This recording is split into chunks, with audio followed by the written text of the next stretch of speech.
Père, nous te remercions encore pour ta parole, parce qu'elle est puissante, parce qu'elle est vivante, parce qu'elle est transformatrice, Seigneur. Merci, parce que Père, tu veux nous montrer ce qu'est la foi, comment ça fonctionne.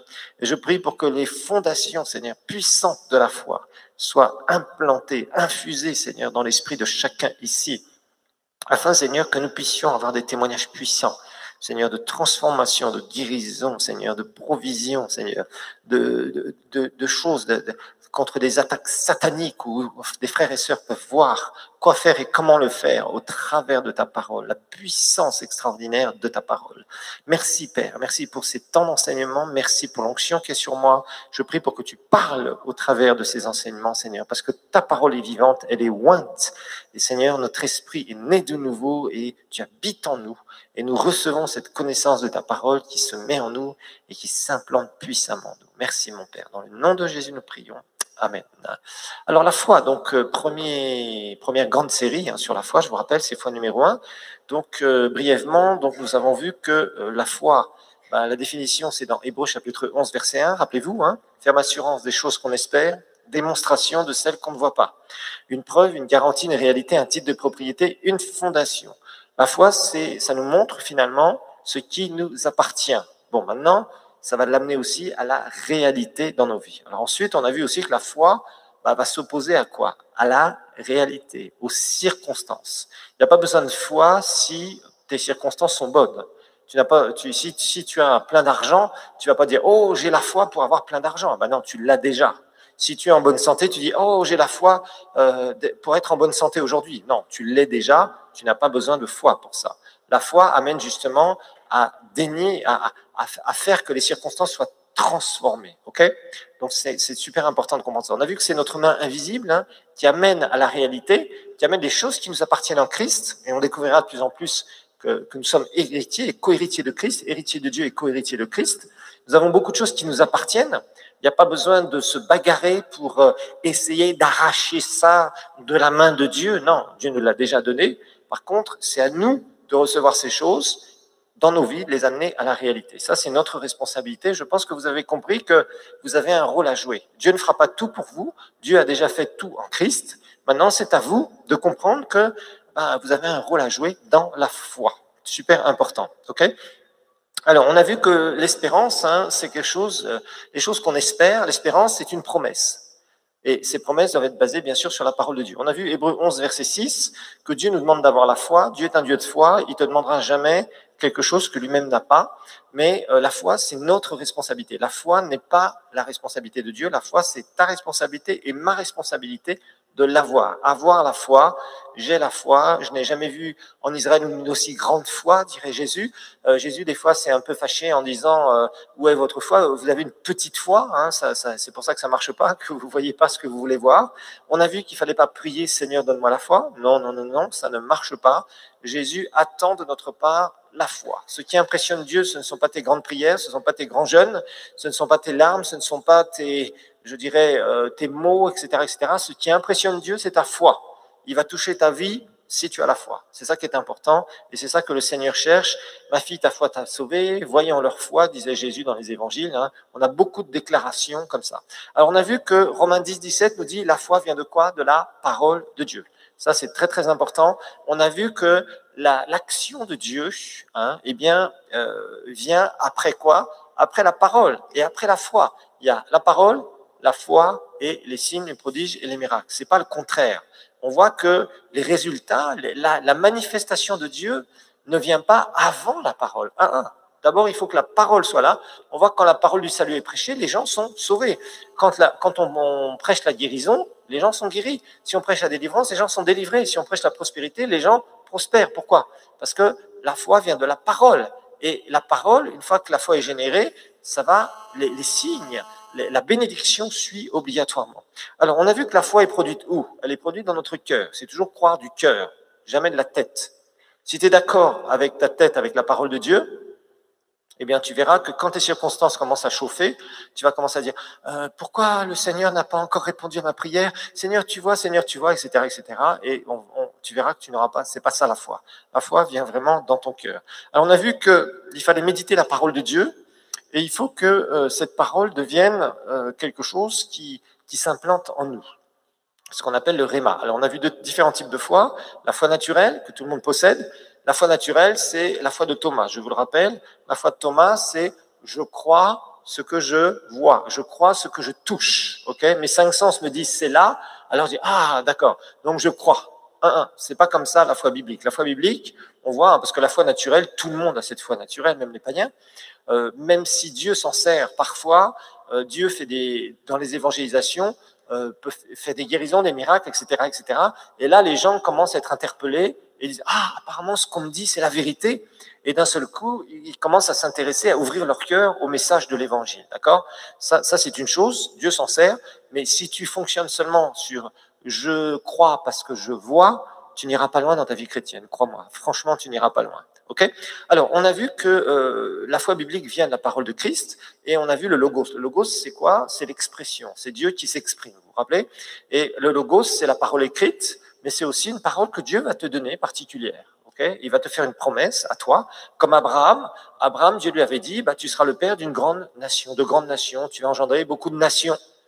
Et effectivement, c'est ce qui s'est passé au travers de la semence d'Abraham. Nous sommes le fruit de la semence d'Abraham et de la foi d'Abraham d'ailleurs. Mais une chose est sûre, c'est qu'Abraham, il avait reçu cette promesse, c'était un logos, et maintenant il fallait que ce logos se transforme en réma. Et réma, on a vu que c'est la parole qui descend dans nos cœurs et qui crée quoi ? La foi. Okay ? Et c'est là où ça nous amène vraiment à découvrir combien la puissance de la parole de Dieu est importante dans nos vies, c'est-à-dire que tu commences à réaliser que c'est bien d'avoir une promesse, mais qu'elle ne se réalisera pas toute seule. Si tu as des promesses de Dieu spécifiques, sache une chose, dans ta destinée, il va falloir que tu travailles, et la foi aura une grande part de réaliser ta destinée. Dieu te demandera à certains moments de sauter par une fenêtre, entre guillemets, et il te dira saute, mais tu diras Seigneur, je ne vois pas ce qu'il y a en bas, parce qu'il y a du brouillard, saute, et je te récupère. Et tu devras avoir confiance en Dieu et tu devras lâcher un peu tes repères, je dirais, naturels. Alors, on a vu aussi comprendre sous l'alliance sur laquelle nous sommes, bien sûr. On a vu qu'il fallait faire attention. C'est vrai qu'on peut méditer toute la parole de Dieu, mais il y a des choses qui ne nous concernent plus ou pas. Il faut faire attention. Donc, vous devez discerner votre alliance. L'ancienne alliance, c'était une chose. La loi de Moïse, c'était une chose. On a vu, c'était un peu le règne de la terreur, c'est-à-dire conscience du péché. Ça, c'est mal. Il ne faut pas faire ça, il ne faut pas faire ça, il ne faut pas faire ça, il ne faut pas faire ça. Donc, il y avait la conscience du péché, et la conscience du péché amenait bien sûr le jugement. Ensuite, on a vu qu'ils devaient consulter le prophète, on a vu qu'ils avaient une alliance nationale. Là aussi, ne vous mettez jamais dans des histoires où on commence à prier pour les péchés des autres, demander pardon pour les péchés des autres, etc. Non, chacun est responsable de son propre péché. Dans la nouvelle alliance, nous avons une alliance individuelle, non pas d'alliance nationale. Donc, ne vous mettez pas dans ces histoires. On prie pour la nation, pour qu'il y ait un réveil. Oui, on prie pour les autorités, pour qu'on puisse annoncer l'évangile en paix. Ça, c'est la Bible qui nous le dit dans Timothée, d'accord ? Mais on n'a pas d'alliance nationale. Il n'y a aucune alliance qui nous montre, on doit prier pour les leaders, on doit se soumettre aux leaders, mais aucune alliance nationale, quel que soit le pays dans lequel nous pouvons être. Il faut bien être clair. Alors, les évangiles, j'ai vu que c'était un temps, je vous ai montré, pardon, que c'était un temps transitoire, où Dieu le Fils est en chair, il pardonne le péché, il manifeste le royaume de Dieu, et après la nouvelle alliance, eh bien, c'est là où Dieu a révélé le sacrifice de Jésus, bien sûr, et ce sacrifice de Jésus nous donne d'accéder, bien évidemment, à toutes les promesses, tout ce que Jésus a accompli à la croix pour nous individuellement. Okay ? Alors, on avait vu aussi, chapitre 4, la foi en opposition à l'agrément intellectuel. Et je vous ai montré une chose, c'est faites attention de ne pas mélanger le naturel et le surnaturel. Dieu n'agit pas quand il n'y a pas de foi. Dieu agit quand il y a de la foi. Okay ? Donc, faites attention.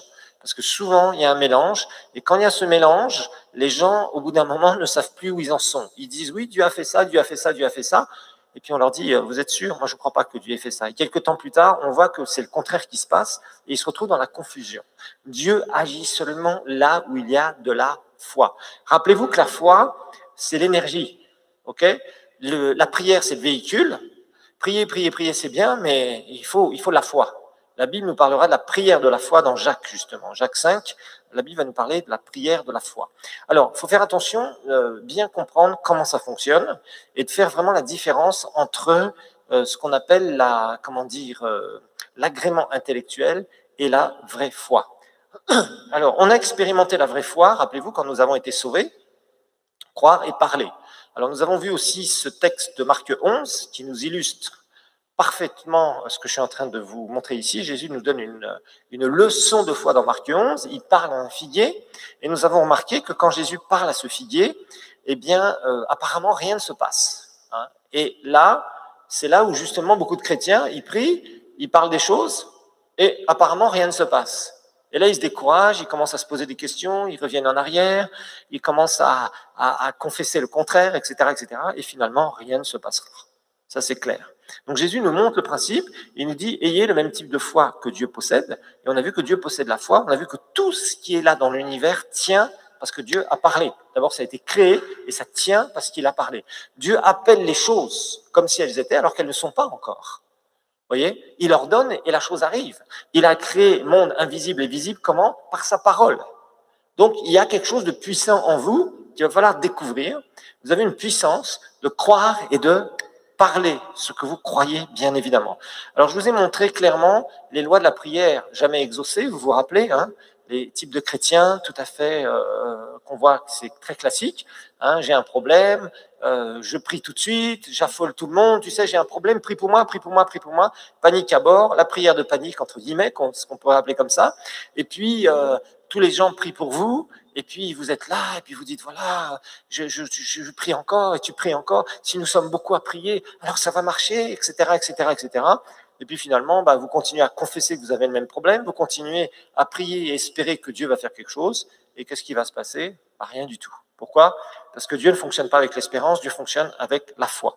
Alors nous avons vu après, justement, que Jésus nous dit, hein, dans Marc 11, verset 23, d'exercer à la fois notre foi verticalement. Vous vous rappelez, verset 24, c'est vertical, et verset 23, dans Marc 11, c'est horizontal. On a vu que Jésus nous dit de parler à la montagne. Il ne nous dit pas de parler de la montagne. Okay? Plus tu parles problème, plus tu laisses l'ennemi avoir un ancrage sur toi. C'est ça que tu dois comprendre. Plus tu parles solution, tu parles le contraire. Ça ne veut pas dire que tu renies les circonstances, d'accord? Hein, par exemple, il y a des gens qui sont là, qui sont malades et qui disent non, non, non, je suis pas malade, non, non, non, je suis pas malade, non, non, c'est pas ça. C'est pas ça la foi. La foi, c'est dire, ok, j'ai des symptômes, c'est vrai, le médecin m'a dit que j'ai ça, mais je proclame un résultat différent. Je proclame la puissance de Dieu dans mon corps. Vous voyez, c'est ça qu'il faut faire. Ça ne veut pas dire que tu ignores, parce qu'il y a des gens parfois qui ignorent leur maladie et qui meurent. En fait, ils ne s'attaquent pas à la maladie. La Bible nous dit ici, hein, dans Marc 11, verset 23, si on peut l'afficher, ça serait bien, de parler à cette montagne. Ça veut dire que tu as quelque chose d'actif. Tu dois être actif. La foi, c'est quelque chose d'actif. La foi, c'est pas quelque chose de passif. C'est pas quelque chose où tu fais un déni des circonstances, un déni de tout. Non, non, non, c'est pas ça la foi. La foi, c'est parler le contraire des circonstances. Tu dis, toi, circonstance, toi, montagne, ce n'est pas ça qui va prédominer dans ma vie, mais je déclare le contraire. Je t'ordonne de partir de ma vie. Vous voyez, c'est ça la différence. C'est pas dire, non, j'ai rien, j'ai pas de symptômes. Non, le médecin t'a fait un rapport, il t'a donné, il t'a dit, voilà, tu as ça et ça et ça. Ok, donc tu le sais. Maintenant, ta foi va transformer ça et amener un changement dans ton corps. C'est ça. Vous comprenez la différence? Il faut faire attention avec ça. Parce que souvent, les chrétiens, quand ils entendent parler de la foi, ils font comme si les choses n'existaient pas. Non, Jésus nous dit bien ici, quelqu'un dit à cette montagne. Ça veut dire que tu prends en face, tu regardes tes circonstances en face et tu vas parler et croire contre tes circonstances. Et c'est ça qui va amener un changement, la puissance de Dieu qui va amener ton miracle. Vous comprenez ce que je veux dire ou pas? Parce que c'est important ce que j'essaie de vous dire ici. Parce que vous savez, parfois, les chrétiens, ils essaient d'ignorer certaines choses, et le fait d'ignorer, ça n'amènera pas à la solution. Par contre, c'est le fait de faire face par la foi contre tes circonstances et tes problèmes qui vont amener un changement. C'est ça qui fait la différence, ou contre tes défis.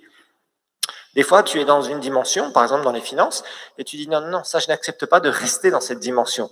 Ça va, c'est bien, Dieu m'a béni, il m'a sorti du trou, ok, mais Dieu ne veut pas seulement te sortir du trou, il veut te mettre au sommet d'une montagne. Vous voyez la différence?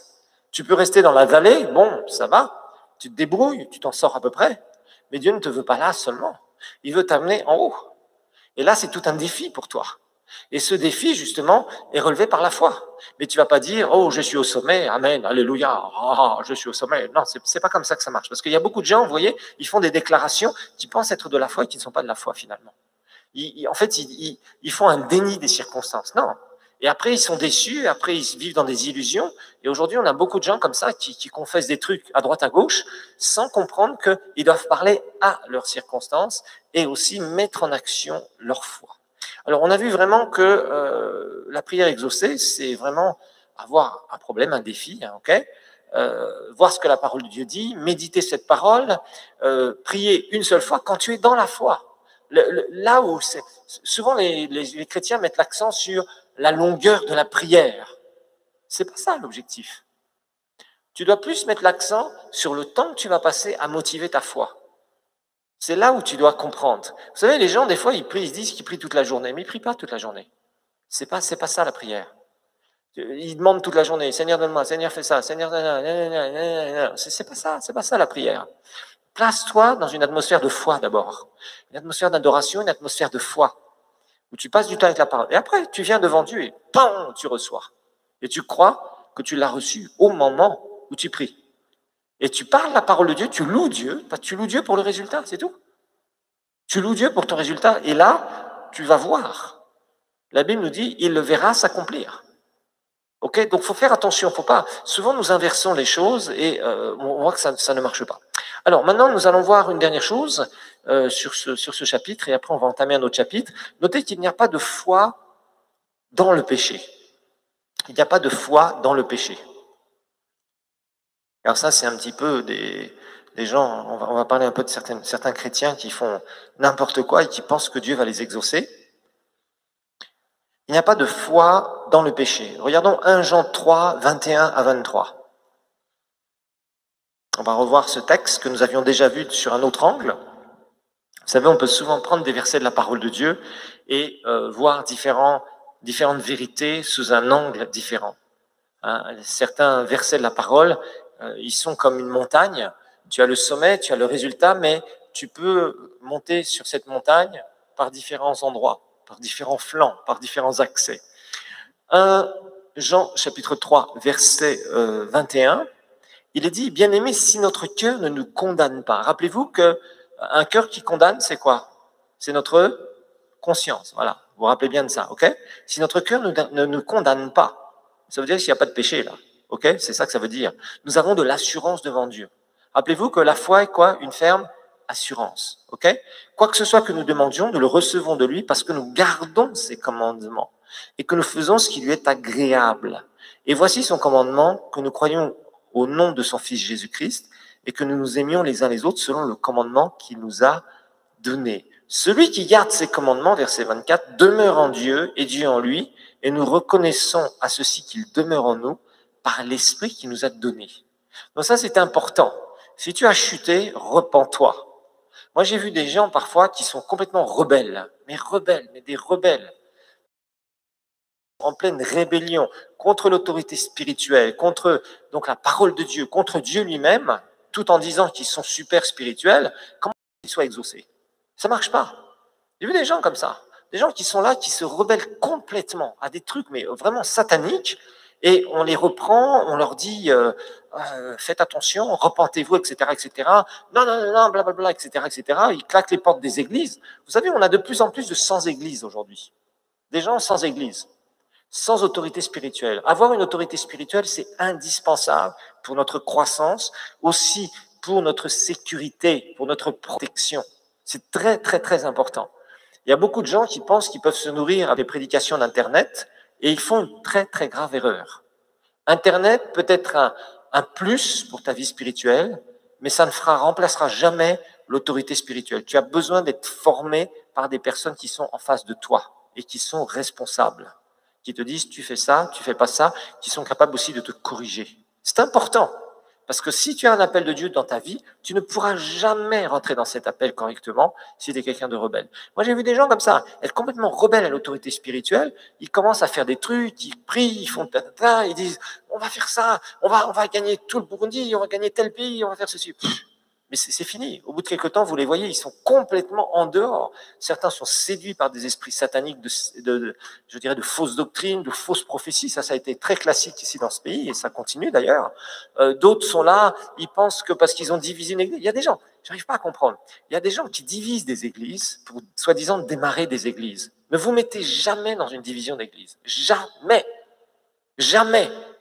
Comment des rebelles sont avec des rebelles dans une œuvre où ils appellent ça l'œuvre de Dieu. C'est complètement incohérent. Si quelqu'un démarre une église, qui démarre en disant au revoir à son pasteur, ça c'est biblique, qui part tranquillement et qu'il commence quelque chose. Et on verra si Dieu est sur lui, on verra s'il y a l'onction de Dieu sur cette personne, vous voyez? Et on verra les fruits, pas tout de suite, parce que là, pas les fruits tout de suite, ça prend du temps.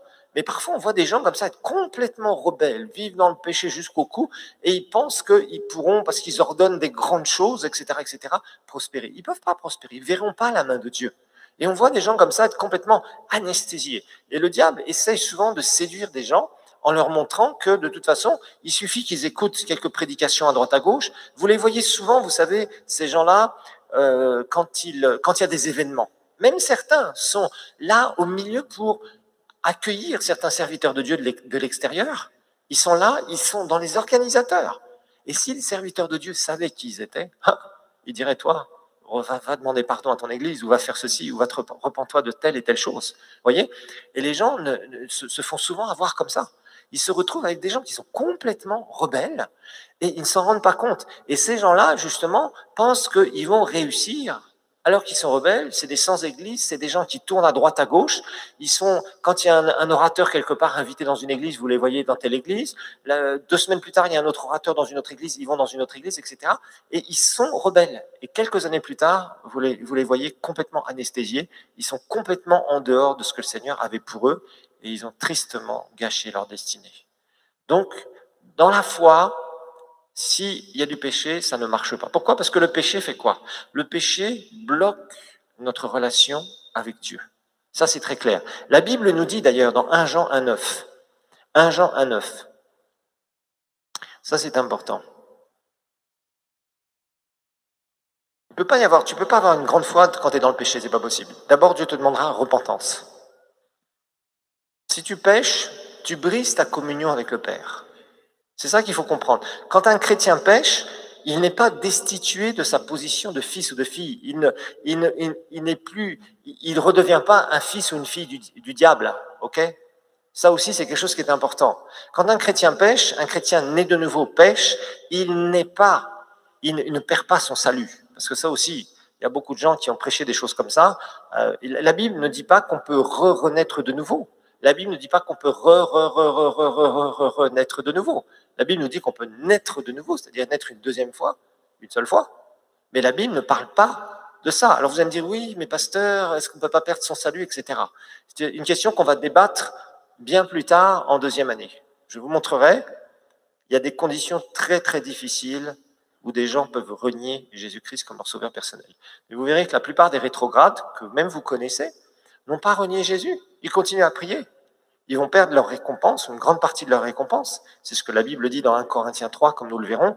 On étudiera tout ça en détail, d'accord? Je ne vais pas faire trop là-dessus. Là, ce que je vais vous dire simplement, c'est qu'à partir du moment où un chrétien pêche, il se retrouve à briser sa communion avec le Père. Okay? Il se retrouve dans l'iniquité, dans l'injustice. Injustice dans le sens de l'opposé de la justice.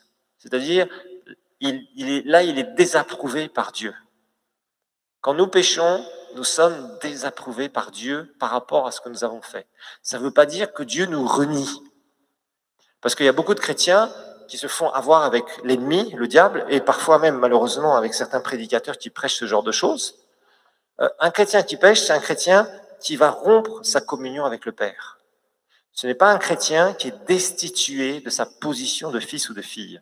C'est un peu comme un enfant de la famille. Si ton enfant fait une bêtise, est-ce que tu vas lui dire, t'es plus mon fils? Non. Tu vas être fâché, c'est normal, si tu es le papa, tu es fâché. Tu vas lui dire, pourquoi tu as fait ça? Tu vas le sanctionner et tu vas chercher à quoi faire? À le restaurer. Mais c'est pas pour ça qu'il n'est plus ton fils. Il est toujours ton fils parce que c'est toi qui l'as engendré. Et c'est la même chose avec Dieu. Dieu nous a engendrés en Christ, Quand un chrétien pêche, il n'est pas destitué de sa position de fils ou de fille. Par contre, il a brisé sa relation. Et avant de revenir vers son Père céleste, au nom de Jésus, il doit mettre cette situation-là en règle et demander pardon, être purifié par le sang de Jésus. Et c'est pour ça qu'ici, la parole de Dieu nous parle de cela. Dans 1 Jean, l'apôtre Jean nous dit, si nous confessons nos péchés, si nous en avons eu, bien sûr, il est fidèle et juste pour nous les pardonner et pour nous purifier, regardez bien, de toute iniquité. Iniquité, c'est au singulier ici. Iniquité, ça veut dire injustice. Ça veut dire le contraire de la justice ici. Le contraire de l'approbation divine. Voilà. C'est ça que ça veut dire ici. Ça veut dire que Dieu va nous restaurer dans notre justice. La justice, c'est l'approbation divine. L'approbation divine. Donc Dieu nous restaure dans la relation, dans la communication. Mais il ne va pas nous ressauver parce qu'on n'a pas été perdus. Heureusement d'ailleurs, parce que sinon ça serait une catastrophe. S'il fallait que le diable à nouveau puisse remettre sa nature, ça serait compliqué. Il faudrait après renaître de nouveau, et ensuite renaître de nouveau, etc., etc., etc. Ok? Donc, il faut bien comprendre la différence. Mais à partir du moment où il y a péché, il y a la relation, la communion qui est brisée avec le Père. Donc c'est sûr que tu n'as plus cette ferme assurance. Ton cœur te condamne, et la chose qui vient, c'est que quand tu veux commencer à te mettre dans la présence de Dieu, le Seigneur te dit, règle ça d'abord. Et c'est normal. Comme un fils ou une fille qui a fait des bêtises et qui vient vers son papa. Le papa dira, tu règles d'abord ça. Et quand tu auras réglé ça, viens vers moi. C'est comme ça que ça marche. Et c'est comme ça que vous devez voir votre relation avec le Seigneur. Amen. Donc c'est pour ça aussi que, à partir du moment où tu es dans le péché, tu ne peux pas avoir une assurance devant Dieu. La foi est une ferme assurance des choses qu'on espère, une démonstration de celles qu'on ne voit pas. À partir du moment où tu pêches, tu te retrouves, pouf, cette relation est bloquée, tu te sens mal à l'intérieur, c'est normal, ton cœur te condamne, ta conscience te reprend, et ton esprit te dit, règle ça, dépêche-toi. Et si tu persévères, c'est là où tu risques de rétrograder, c'est là où tu risques de te couper. Tu restes coupé de la relation avec Dieu, tu n'es plus renouvelé, tu arrives à l'église, tu te sens bizarre, tu penses que tout le monde sait ce que tu as fait, etc., etc. C'est pour ça que rapidement, tu dois restaurer ta relation avec le Seigneur. Ça, c'est important. Et la Bible nous dit qu'il est fidèle et juste pour nous pardonner, pour nous purifier et nous restaurer. C'est-à-dire nous purifier de toute iniquité, de toute injustice, c'est-à-dire de nous rendre à nouveau pleinement juste, pleinement approuvé dans la prière, dans les temps de louange, d'adoration, c'est la prière aussi, dans la foi, etc., etc. Voilà, chapitre 5. Alors, chapitre 5, on va faire un chapitre où on va parler d'aller jusqu'au bout de notre foi.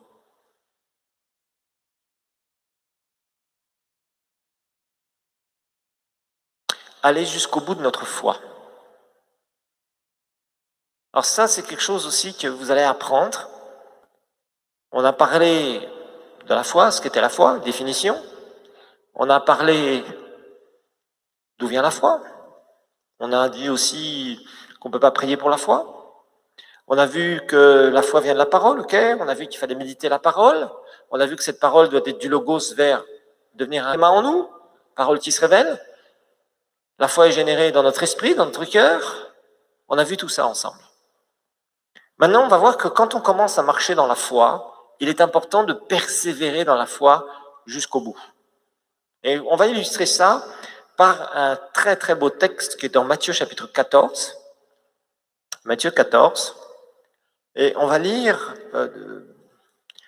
cette histoire.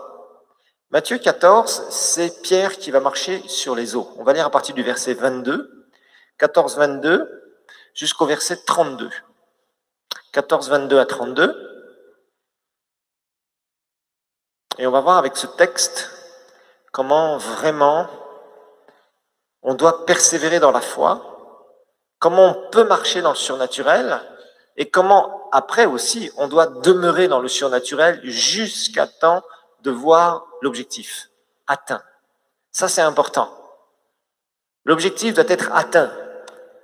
Parce que si vous voulez, par exemple, être guéri, vous voulez qu'il y ait une pleine manifestation de la guérison. Vous voulez pas un quart, que ça aille un peu mieux. C'est bien quand ça va un peu mieux, Mais si tu crois pour la guérison divine, tu veux être entièrement guéri et tu veux que tous les symptômes soient partis à 100%. Tu ne veux pas qu'il n'y ait qu'une partie. Et on va voir que la puissance de Dieu coule tant qu'il y a de la foi.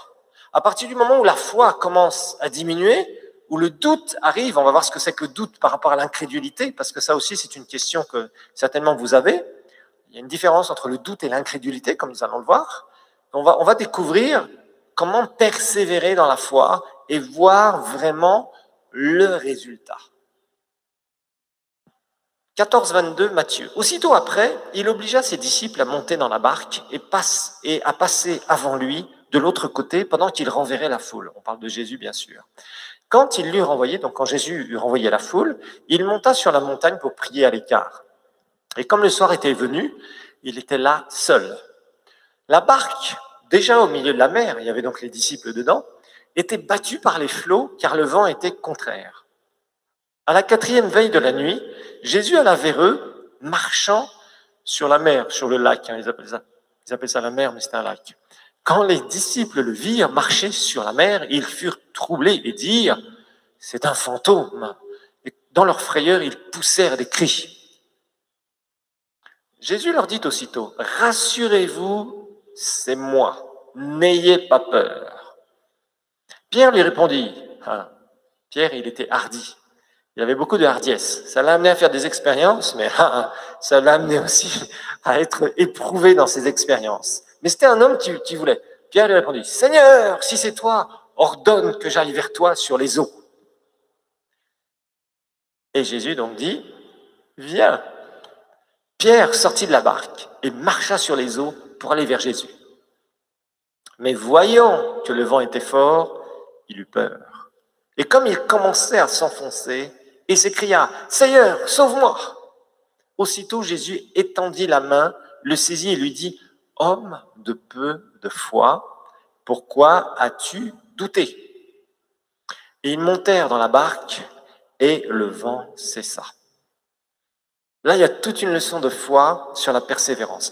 On va juste lire en parallèle Hébreux chapitre 6, verset 12. Hébreux 6, 12.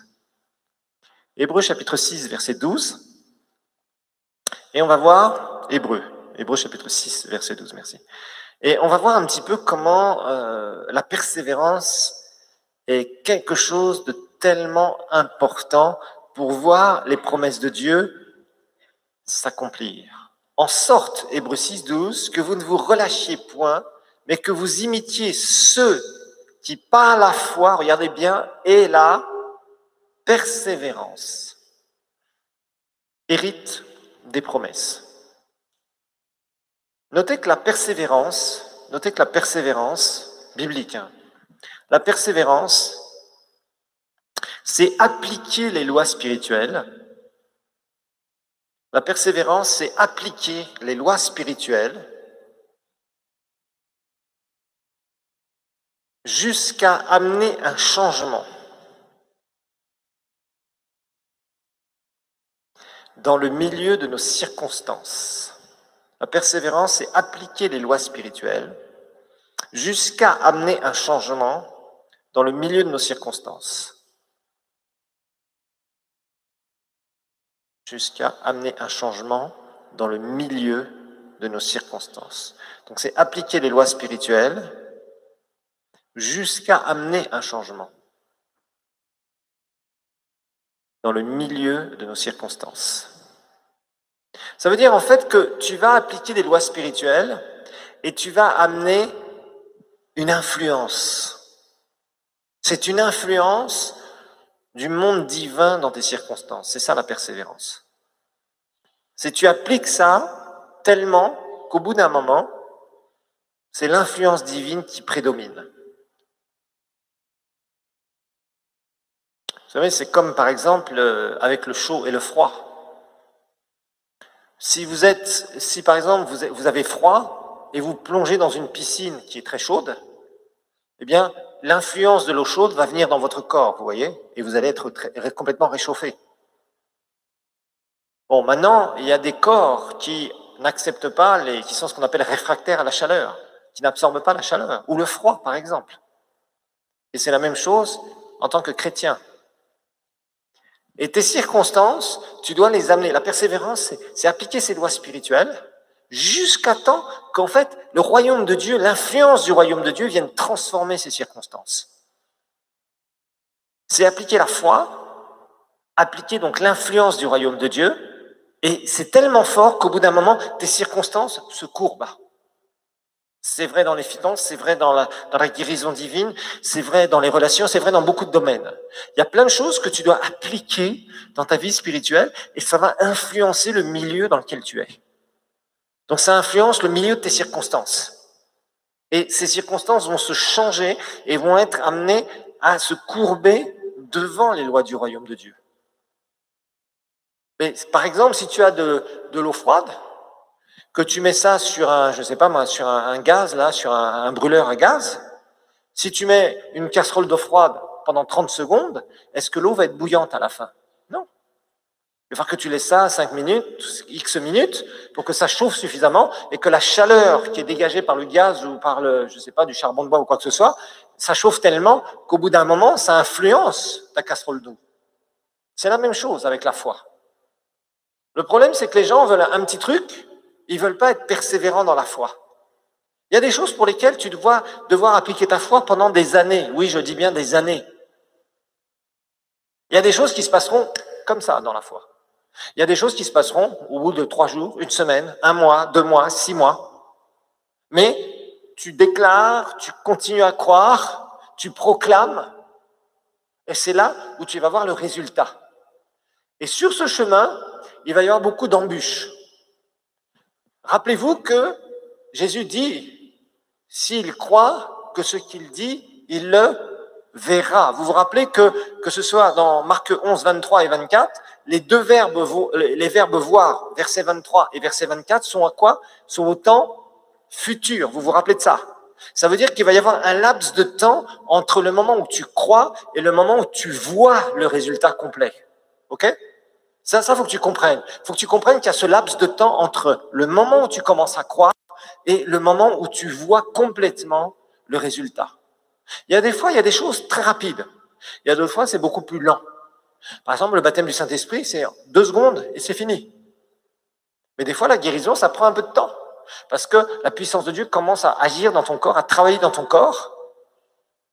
Et c'est un peu ce que Jésus a fait avec le figuier, vous vous rappelez? Il a parlé. C'est seulement le lendemain où on a constaté qu'il était complètement sec. Il y a eu un laps de temps entre le moment où la parole a été prononcée, la foi a été activée, et le moment où on a vu avec les yeux. Ça, c'est quelque chose que vous devez comprendre dans la foi. Vous devez apprendre à persévérer dans la foi, à aller jusqu'au bout dans la foi. Des fois, tu seras complètement découragé parce que tu vas prier pour des choses, tu vas avoir la foi pour quelque chose, tu vas vraiment avoir reçu ça du Seigneur, et au début, tu ne vois rien. Tu dis, Seigneur, c'est quand que ça va arriver? Ah, ça vous est jamais arrivé, ça? Ben, si ça ne vous est pas arrivé, c'est que vous êtes des anges. OK? À tout être humain, c'est comme ça. Mais tu dois apprendre à persévérer. Alors, là, on va voir justement. Donc, Jésus, verset 22, il oblige d'abord ses disciples à monter dans la barque et à les précéder. Alors, d'abord, il faut bien comprendre une chose. Verset 22, Jésus les met dans sa volonté. Il leur dit, c'est là la direction. Il y a beaucoup de chrétiens, ils sont bizarres. Ils disent, ah, si c'est Dieu qui m'a mis là ou qui me demande de faire ça, ça va bien se passer. Ça veut dire, il n'y aura pas d'obstacle. C'est complètement faux, ça. Ça, c'est des choses qui sont fausses. Le Seigneur va te dire, vous savez, souvent les chrétiens disent, oh Seigneur, parle-moi, Seigneur, ok, Dieu te parle, il te dit, voilà, j'ai ça pour toi. Tu crois qu'il n'y aura pas d'obstacle? Tu crois que le diable ne va pas essayer de tout faire pour que tu n'y arrives pas? Bien sûr. Tu crois que les circonstances ne vont pas s'opposer à toi? Bien sûr qu'elles vont s'opposer à toi. Certains, vous voulez des prophéties, tout ça, et vous en avez reçu. Gloire à Dieu, il n'y a pas de problème. La prophétie est là justement pour t'amener aussi à voir des choses. Et le Seigneur aussi te parle pour le futur, parce que la Bible nous dit que le Saint-Esprit nous révélera les choses à venir. Gloire à Dieu. Mais dedans, tu auras des obstacles. Là, ils étaient en pleine volonté de Dieu, ils se retrouvent dans quoi? Une tempête. Ah non, Seigneur, c'était pas ça que je t'avais demandé, moi. Je t'avais demandé, je veux être béni, je veux avoir ça et ça. Mais les tempêtes, Seigneur, non, ça, je suis pas d'accord. Désolé, dans la vie, tu auras des tempêtes. Ils sont là, ils sont au plein milieu de la volonté de Dieu, et ils se retrouvent dans quoi? Dans une tempête. Tempête de circonstances. Et ça sera souvent le cas. Donc ils se retrouvent au milieu de la tempête. La Bible nous dit qu'il y aura des jours mauvais, ne nous ont pas d'illusions. Il y a des choses. Obéir à Dieu te demandera de grandir dans la foi. Absolument. Trop de gens se font des illusions. Trop de gens disent, c'est Dieu, donc tout sera facile. Je crois que tu n'as pas lu la Bible si c'est ça.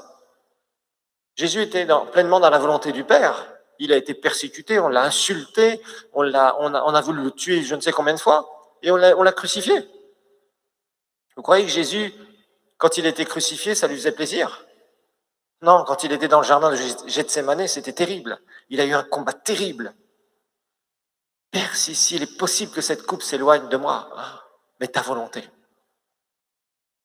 Ça ne se passera pas sans souffrance. Ne vous faites pas d'illusions.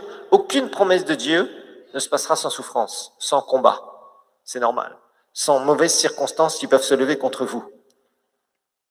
Sans attaque diabolique. Ne vous faites pas d'illusions. Partout, vous lirez la Bible, tous les hommes de Dieu qui ont réussi, vous verrez, ils ont eu des obstacles. Ou ils ont fait de graves erreurs. Et après, se sont retrouvés dans des obstacles. Même quand Dieu a rappelé Moïse, lui a donné sa deuxième chance pour qu'il puisse sortir le peuple d'Israël d'Égypte, il y avait plein d'obstacles. Pharaon, c'était pas un obstacle? Qui aurait aimé d'entre vous être devant Pharaon? Il pouvait vous couper la tête directement. Pas si simple que ça. Paul a été persécuté. Jérémie a été mis dans un puits. Daniel a eu des sorciers qui travaillaient contre lui. Et sérieusement, le prophète Daniel, c'était terrible. Il était dans un monde où il y avait des sorciers, la sorcellerie dans tous les sens. Et il n'était pas né de nouveau. Waouh! Il n'avait pas le nom de Jésus comme toi et moi. Donc, quand Jésus te dit, c'est là où je te veux, ça ne se passera pas du jour au lendemain. Il va y avoir des obstacles. Il va y avoir de l'incompréhension aussi. Il va y avoir beaucoup de choses. C'est pour ça que tu dois être sûr que le Seigneur t'a bien dirigé quelque part. Parce que sinon, quand ça va commencer à trembler, tu ne pourras pas avoir de foi. Alors, la Bible nous dit, verset 24, la barque était déjà à une distance de plusieurs stades, c'est-à-dire plusieurs kilomètres de la terre, malmenée par les vagues, car le vent était contraire. À la 4e veille de la nuit, Jésus alla vers eux en marchant sur la mer. Quand les disciples, verset 26, le virent marcher sur la mer, ils furent troublés et dirent, c'est un fantôme. C'est étonnant de voir combien le Seigneur, des fois, veut faire des choses et on ne le reconnaît pas. Là, les disciples n'avaient pas reconnu Jésus. Des fois, le Seigneur veut faire des choses dans ta vie. Il est tout proche et tu ne le reconnais pas parce que tu as des préjugés. D'un seul coup, tu es là, tu entends la parole de Dieu. Ah oui, le pasteur a prêché déjà là-dessus. Ça fait longtemps. Là. 10 fois j'ai entendu ce message. Mais ce jour-là, Dieu voulait te dire quelque chose de particulier. Et paf, tu passes à côté. Vous avez jamais vu, c'est typique pour les pasteurs. Il y a des pasteurs qui sont très frustrés avec ça. Je vais vous dire quoi.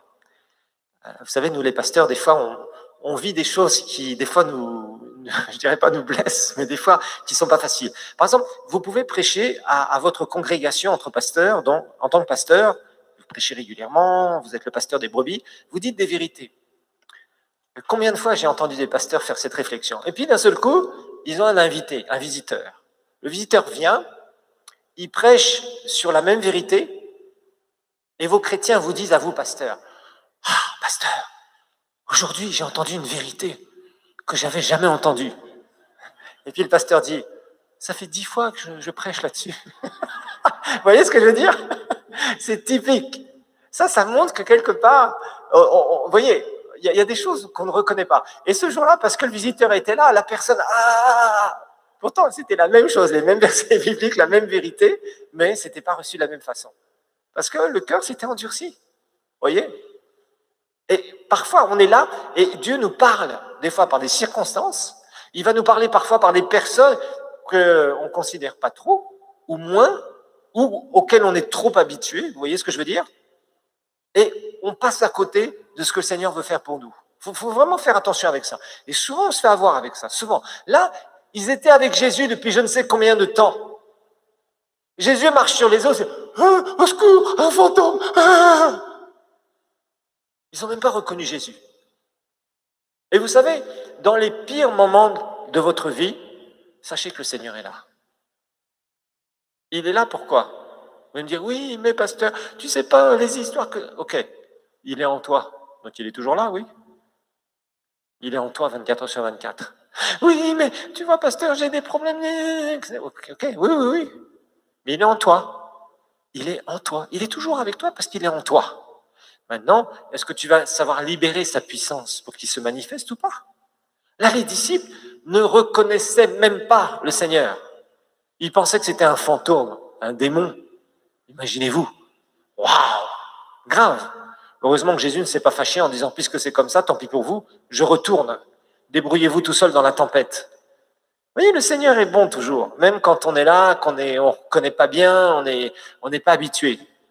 Ça, il va falloir que tu apprennes à reconnaître le Seigneur partout dans tes circonstances. Tu es son enfant, il t'aime. Il y a des moments très difficiles que tu peux parfois passer dans la vie, mais il est là, il est là, il est là, il est là.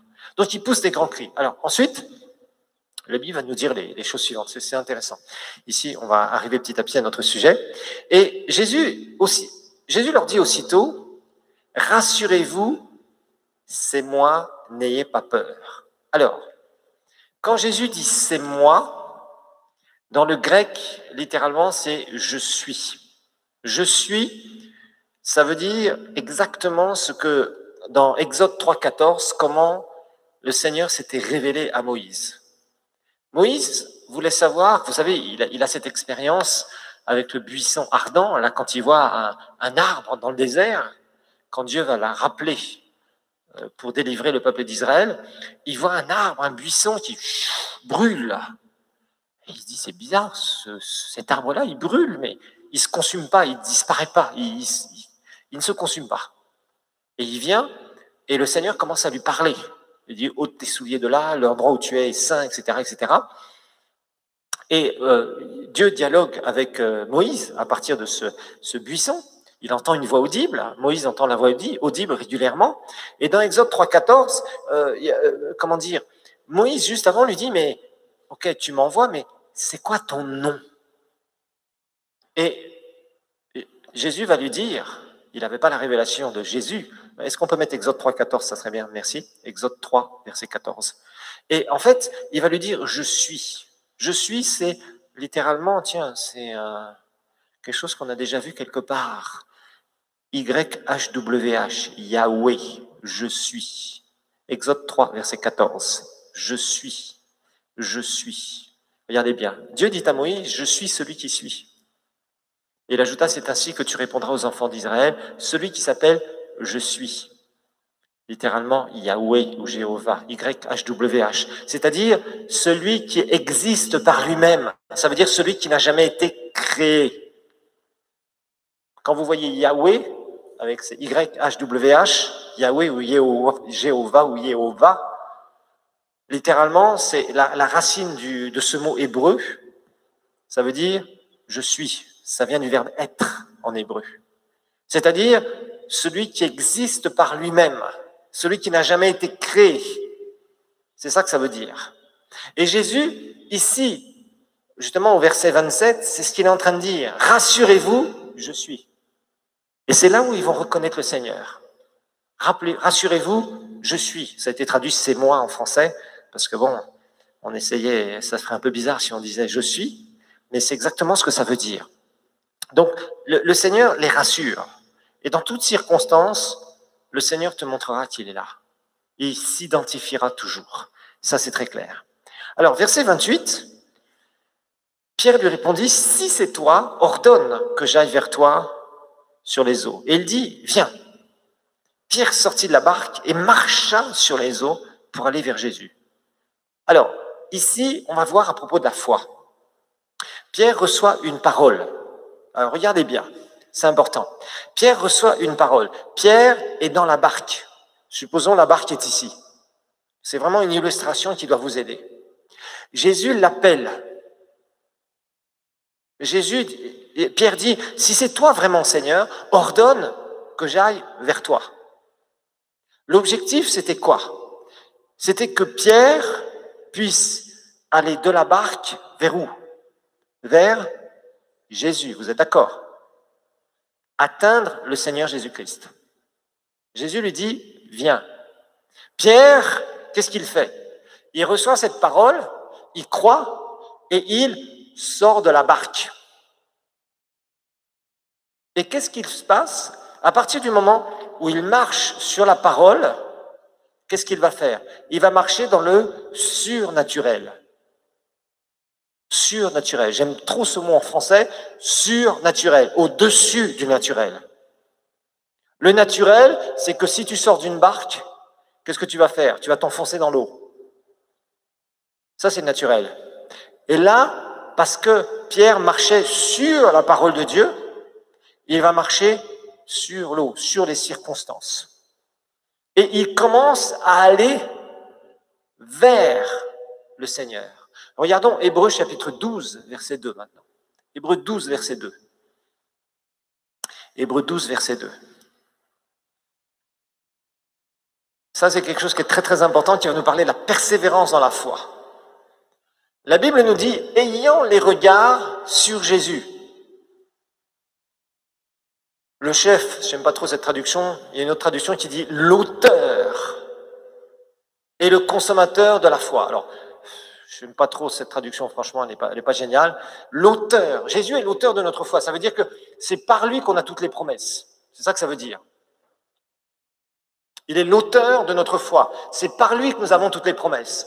Et le consommateur, ou il y a une autre traduction que j'aime beaucoup plus, celui qui mène notre foi à la perfection. Vous avez certainement ça dans vos Bibles, je préfère très largement que cette traduction qui est affichée ici. C'est-à-dire celui qui amène notre foi à la maturité. Il est l'auteur de notre foi, oui, et il est aussi celui qui l'amène à la maturité, c'est-à-dire qui amène le résultat désiré. Regardez bien ce que ce verset dit ici. Ayant les yeux sur Jésus. Pierre, quand il a reçu cette parole, la foi a été générée dans son esprit. Il est sorti, il a obéi à l'ordre, parce que la foi obéit à l'ordre de Dieu. Et qu'est-ce qu'il va faire? Il va avoir les yeux sur qui? Sur les vagues? Non, sur les disciples, qui étaient les observateurs, qui n'étaient pas des Nations Unies. Et regarde Pierre, regarde Jésus. Il a les yeux fixés sur Jésus. Et là, il marche sur la parole de Dieu et il marche dans le surnaturel. Il commence à faire une distance. Il commence à faire une distance.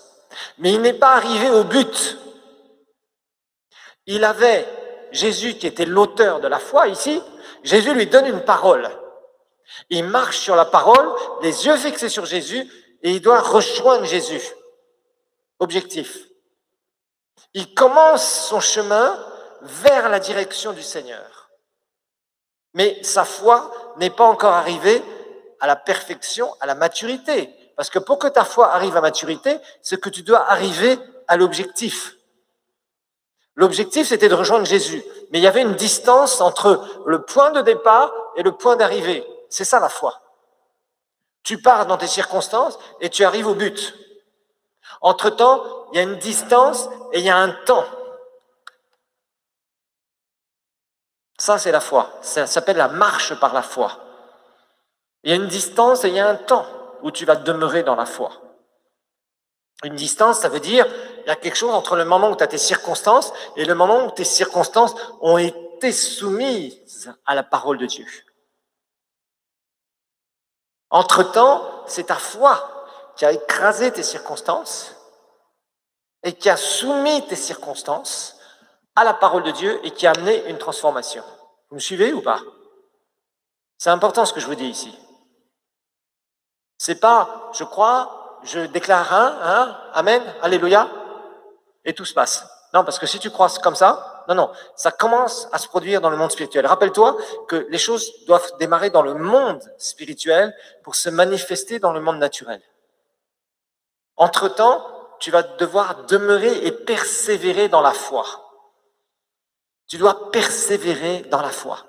Donc, on va faire une petite pause et on va continuer juste après. Mais pour l'instant, comprenez bien la première partie de cette leçon. La première partie, c'est toujours que tu reçois la parole descend dans ton esprit, génère la foi, et tu commences à marcher dans le surnaturel. Mais tu as une distance à faire. Et tu vas devoir continuer à avoir les yeux sur Jésus, qui est l'auteur de ta foi, celui qui t'a donné la parole sur laquelle tu peux t'appuyer et qui doit mener à la perfection cette foi. Et tu dois persévérer, parce que rappelons-nous que dans Hébreux 6, verset 12, il est dit que c'est par la foi et par la persévérance, l'application des lois spirituelles dans le milieu dans lequel tu te trouves pour que ce milieu soit influencé et transformé par les lois du royaume de Dieu. Ça va ? C'est important ce que je vous dis ici, c'est super important. Si vous comprenez ça dans la foi, c'est important. Quand tu es dans la foi, tu amènes le royaume de Dieu, l'influence du royaume de Dieu dans tes circonstances. Maintenant, il va falloir que, c'est comme une casserole, comme je vous disais tout à l'heure, une casserole d'eau froide que tu veux faire bouillir. Il va falloir que cette casserole soit soumise à la chaleur suffisamment, une chaleur intense, pendant un certain laps de temps avant qu'elle-même soit réellement influencée pleinement par cette chaleur. C'est la même chose avec la foi. C'est la même chose avec la foi. Il faut que ça soit suffisamment influencé, suffisamment longtemps pour que. C'est pour ça qu'il y a des personnes, parfois, on prie pour elles, elles commencent à saisir leur guérison et elles doivent continuer à persévérer dans la foi. On avait comme ça un frère qui, je ne sais plus quel quartier, je crois qu'il est de Bouyenzi, quelque chose comme ça. Il venait ici, il avait une canne, hein, comme ça. Hein. Et il était vraiment mal foutu avec cette histoire. Il avait toute une jambe qui était quasiment paralysée. Et il a entendu la parole de la foi. On a prié une fois pour lui, ok. Après, il était dans le groupe de maison. Dans le groupe de maison, on l'a exhorté. Des frères et sœurs l'ont exhorté à demeurer dans la foi, etc. etc. Aujourd'hui, il marche très bien. Il vient à pied, tranquillement, sans sa canne. Parce qu'il a persévéré dans la foi. C'était un homme pour qui il tenait à peine debout quand on priait pour lui, quand il est venu les premières fois ici. Je pourrais vous donner exemple sur exemple où la foi a commencé à agir et des gens ont persévéré dans la foi jusqu'à temps d'obtenir leur résultat. Vous voyez ? Et ça, c'est quelque chose qui est important parce que souvent, on veut des résultats instantanés. Il y a des résultats instantanés dans la foi. Mais il y a aussi des fois où tu dois persévérer parce que tu reçois une dose de la puissance de Dieu par ta foi. Par exemple, dans la guérison, c'est tout à fait classique. Et au bout d'un moment, ou dans les finances. Dans les finances, tu verras qu'il y a des paliers souvent. Dans lesquels tu dois comprendre que la pauvreté n'est pas de Dieu. Alors au début, non, l'autre il a de la chance, il vient d'une famille riche, l'autre il a pu être éduqué, l'autre il a, tu as toutes les tas d'excuses. Et au bout d'un moment, tu réalises que Dieu veut que tu prospères financièrement. Mais pour toi, c'est encore une montagne. Et tu dois apprendre à sortir de ces histoires. Amen. On fait une petite pause et puis on reprend dans quelques minutes. Merci.